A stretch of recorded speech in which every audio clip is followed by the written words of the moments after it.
Hello, നമ്മുടെ പുതിയ വീഡിയോയിലേക്ക് എല്ലാവർക്കും സ്വാഗതം. അപ്പൊ നമ്മുടെ തായും വൈൻ പിങ്ക് പേരയമ്മ 2-3 പേരൊക്കെ ഉണ്ട്. അപ്പൊ ഒരെണ്ണം അതില് നല്ല മൂത്ത് എടുക്കുന്നുണ്ട്, രണ്ടെണ്ണം. അപ്പൊ ഒരെണ്ണത്തും ഒരു ചെറിയ പാട് പോലെ തോന്നി. അപ്പൊ എന്തായാലും അതൊന്ന് മൂത്തിട്ടുണ്ട് നന്നായിട്ട്. അപ്പൊ നമുക്കത് പറിക്കാം. അത് വെയിറ്റ് താങ്ങാൻ പറ്റാണ്ടേ അങ്ങനെ നമ്മൾ സൈഡിലേക്ക് എടുത്ത് കെട്ടിയൊക്കെ നിർത്തിയൊക്കെ ആയിരുന്നു തോന്നി വീടുണ്ടാന്ന് വെച്ചിട്ട്. അത് നമുക്ക് കഷ്ടപ്പാടുള്ളതുകൊണ്ട് എനിക്ക് കേടുണ്ടോന്ന് അറിയില്ല. തായ്വാൻ പിങ്കാണ്, നല്ല ടേസ്റ്റ് ഉള്ള പേരക്കയാണ്, നല്ല വലിപ്പം ഉണ്ടാവും. ഇതൊരു 1/2 കിലോ എങ്കിലും ഈ പേരക്ക ഉണ്ടാവും. സൈസ് നിങ്ങൾക്ക് കണ്ടാൽ മനസ്സിലാവുമെന്ന് അറിയില്ല. ഇനി ഒരെണ്ണം കൂടി ഉണ്ട് അതിന്റെ കൂടെ തന്നെ. അവിടെ എടുക്കട്ടെ, അത് പിന്നെ നമുക്ക് എടുക്കാം. അപ്പൊ നമുക്ക് ഇത് കൊണ്ടുപോയി കട്ട് ചെയ്തൊന്ന് നോക്കാം. കേടുണ്ടോ പുഴുവാണോ എന്നൊന്നും അറിയില്ല. കണ്ടോ സൈസ് നോക്കി എന്റെ കയ്യിലിരിക്കുമ്പോ എന്ത് വലിപ്പമാണെന്ന് നോക്കിയാണ്. പുഴുവില്ല, വണ്ടി ഇരിക്കട്ടെ എന്ന് പ്രാർത്ഥിക്കുന്നു. ഉള്ളിൽ കേടുള്ളതുകൊണ്ടേ പുറത്തൊരു പാടുണ്ട്.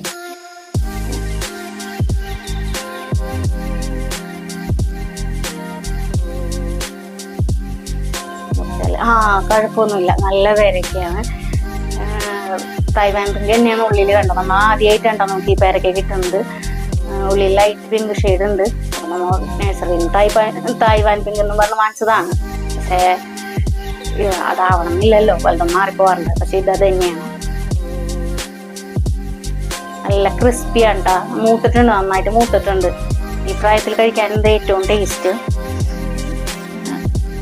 നമ്മുടെ വീടുകളിലൊക്കെ വാങ്ങിക്കാൻ പറ്റിയ നല്ലൊരു പേരക്കയുണ്ട്. ആ കുട്ടികൾക്കൊക്കെ ഒത്തിരി ഇഷ്ടം. ഞങ്ങളിൽ വേറൊരു പേര തൈ ഉണ്ട് ഇതിന്റെ, അതും ഉണ്ടാവാറുണ്ട്. നല്ല മധുരം ഉണ്ടായിരുന്നു കേട്ടോ ഞങ്ങൾ കഴിച്ചിട്ട്. പിന്നെ കുട്ടികൾക്ക് നല്ല സൈസ് ഉണ്ട്. അപ്പൊ നമുക്ക് ഒരാൾക്ക് തന്നെ തിന്നാൻ പറ്റില്ല, ഒരു 4 പേർക്കൊക്കെ കഴിക്കാവുന്ന സൈസ് ഉണ്ട് പേരക്ക. ഹലോ ഗൈസ്, ഇന്നത്തെ വീഡിയോ ഇത്രയുള്ളൂ കേട്ടോ. അപ്പോൾ എല്ലാവരും ലൈക്ക്, ഷെയർ, സബ്സ്ക്രൈബ് ചെയ്യുക. പിന്നെ ഒരു തൈ ഇതിൻ്റെയൊക്കെ വാങ്ങിച്ചു വെച്ചോ, നല്ല ടേസ്റ്റ് ഉണ്ട്. അപ്പോൾ ബൈ ബൈ.